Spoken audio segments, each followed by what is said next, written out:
ఇద్దరు బాగున్నారు. Perfect acting. Villain is also hero. బాగుంది బే. యాక్టింగ్. అరవింద్ స్వామి బాగా చేశాడు, చాలా బాగుంది. విలన్ గా సక్సెస్ అయ్యారా? సినిమా మొత్తం మీద శత్రువే గెలిచాడు అనిపించింది.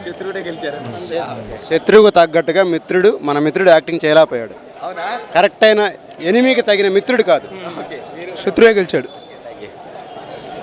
బాగుంది భయ్య సినిమా. రామ్ చరణ్ చాలా బాగా యాక్ట్ చేశాడు. అరవింద్ స్వామి కరెక్ట్ క్యారెక్టర్కి, ఇంకెవరు సెట్ అవ్వాల, ఇంకెవరు చేసినా సెట్ అవ్వదు. రామ్ చరణ్ కూడా యాక్చువల్లీ యాటిట్యూడ్ వైజ్ కానీ ఆ క్యారెక్టర్ బాగా ఇన్వాల్వ్ అయిపోయాడు. ఓవరాల్ గా మూవీ ఎలా ఉంది? బాగుంది మూవీ, సూపర్ ఉంది. సెకండ్ హాఫ్ మంచిగా, అంటే వీళ్ళంతా ఆడుకోవడం కానీ అదంతా బాగుంది చాలా.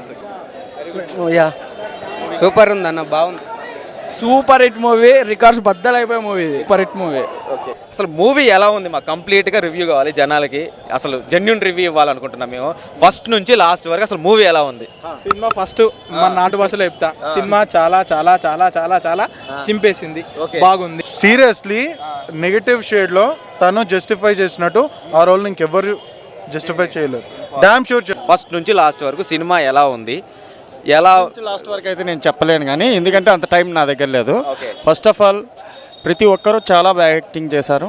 I mean acting meaning is ఇందులో అరవింద్ స్వామి గారు ఇంకా నెగిటివ్ రోల్లో చాలా ఎక్సలెంట్గా కనిపించారు.